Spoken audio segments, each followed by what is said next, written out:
안녕하세요. 11월 24일 매일 성경 함께 나누겠습니다. 첫 번째 문단입니다. 너희는 나를 여러 번 학대한 것을 부끄러워해야 된다. 왜? 하나님이 나를 억울하게 하셨기 때문에.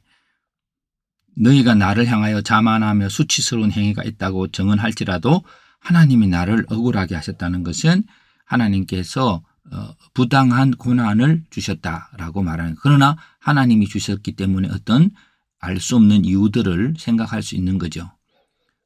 하나님께서 이렇게 행하셨습니다. 어떻게 억울한 고통을 주느냐면은 폭행을 당하지만 응답하지 않게 하시고, 도움을 구하지만 정의가 실현되지 않게 하시며, 내 길을 막아 지나지 못하게 하시며, 내 앞길에 어둠을 두시며, 사면으로 나를 헐으시고 희망을 뽑으시고, 나를 향하여 둘러진 친 원수같이 하시며, 나의 형제들이 나를 떠나고 나의 아는 사람들이 내게 낯선 사람이 되며, 내 친척이 나를 버리며 여종들이 나를 낯선 사람의 타옥인으로 여기며, 종을 불러도 대답하지 않으며 그에게 간청해야 되며, 내 아내도 내 손길을 싫어하고 내 자녀도 어린아이까지 나를 업신여기고, 자녀도 나를 가련하게 생각하고, 사랑하는 사람들이 원수가 되고 내 피부와 살이 붙었다라고 했습니다.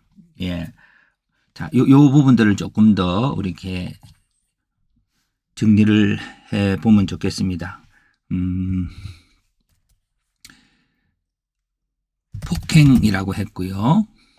그리고 정의 실현에 대해서는 정의가 실현되지 못하게 했습니다. 그리고 불확실한 미래, 예, 희망을 뽑으시고, 예, 그리고 사면으로 나를 헐으시고 사면의 원수, 예, 사면의 원수인데 결국 이게 사람들로부터의 버림 받음이라고 한번 해야 될 것 같습니다. 예, 이게 여기까지가 나오는데요. 친척, 여종, 종, 아내, 어린아이, 사랑하는 사람들까지도 다, 그리고 질병, 이게 영역이죠. 고난의 영역. 예, 영역이 사방이고 사람부터 버림을 받고 이렇게 해서요. 정의가 실현되지 못하고 불확실하고 이런 것들이 있습니다. 자, 너희는 나를 불쌍히 여기라. 하나님께서 나를 학대하셨기 때문입니다. 하나님이 학대하셨으니까 불쌍히 여기라는 거죠. 자, 그러나 나는 나의 이 말을 영원히 기록하기 원한다. 왜냐하면 나의 대속자가 땅에 계실 것이므로, 육체 밖에서 하나님을 볼 것이므로, 내가 그를 낯선 사람처럼 보지 않을 것이므로, 하나님께서는 나를 알고 있다라고 하는 거죠. 나의 틀리지 않았음을 나의 대속자가 말할 거라고 하는 것입니다. 너희는 칼의 형벌을 두려워해야 한다. 왜냐하면 너희가 나를 치려고 하기 때문에. 그리고 또 다른 심판장이 계시므로, 그 하나님이시죠. 너희가 심판자의 위치에서 내려와야 된다라고 하는 겁니다. 그래서 요약하자면은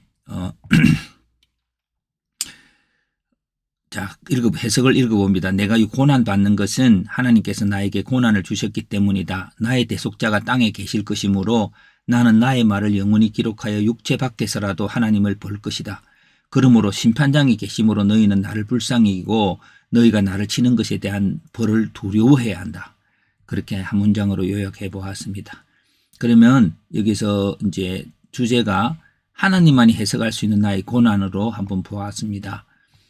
너희가 심판자가 될 것이 아니라 이 고난을 하나님만이 주셨고, 그 주셨는 하나님에 대해 고난에 대해서 나는 하나님 앞에 대속자가 계실 것이라고 하는 그를 생각을 하고 있습니다. 고난의 내용은 아까 말했듯이 여러 가지가 있겠죠. 이렇게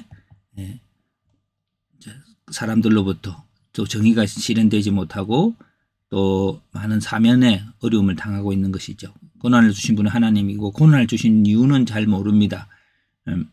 그러나 오늘 우리가 잘 알고 있는 것은 이런 대속자를 바라보며 하나님께 나아가는 절대적 필요의 시간에 대해서 대한 거죠.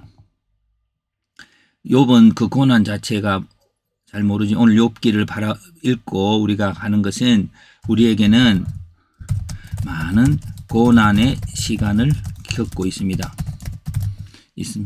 수많은 사람들이 종류가 다를지라도 고난의 시간을 겪고 있고 우리는 그 사람들을 또 그 시간을 어떻게 견뎌내고 또 어떻게 극복할 건가에 한 것이 욥기의 주제가 아닐까 합니다.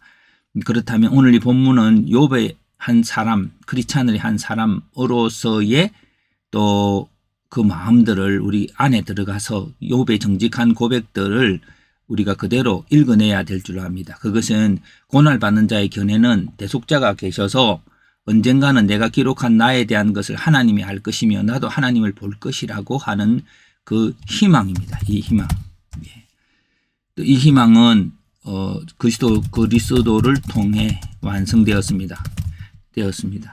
오늘 우리들이 부족하지요. 근데 부족한데 그것이 심판으로 끝나는 게 아니라 부족하지만 또 우리에게는 어려움이 있고 또 최선을 다한 하나님에 나아가는 마음들이 있습니다.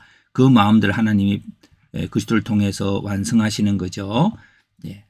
마지막 고난받는 자를 대하는 태도에 대한 견해들은 친구들에게는 하나님을 대신하려는 것에 대해서 형벌이 있을 거다. 심판장 자리에 있는 너희들이 되어서는 안 된다라는 게 고난당한 자가 느껴지는 겁니다.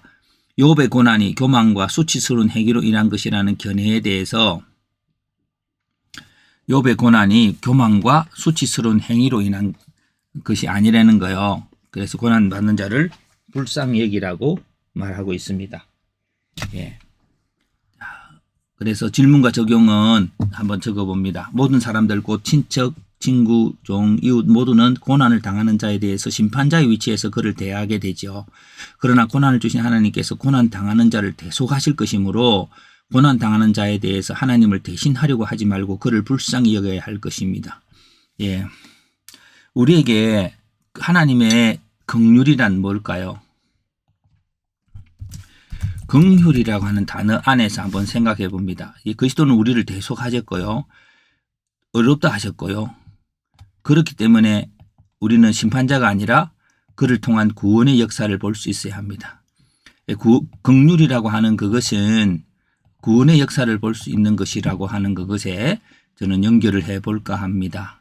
그래서 고난 속에서 항상 우리가 고난당하는 자들의 입장에서 들어야 할 것이고 또 그것이 내가 기준이고 내가 평가하는 게 아니라 하나님의 구원의 역사가 있을 것을 바라보면서 격려하며 그 격려가 거짓 격려가 아니라 예수님께서 하나님이 그와 함께 하셔서 대속의 길을 가게 하심으로 우리는 그 앞에서 믿음으로 고난당하는 자를 대해야 할 것입니다.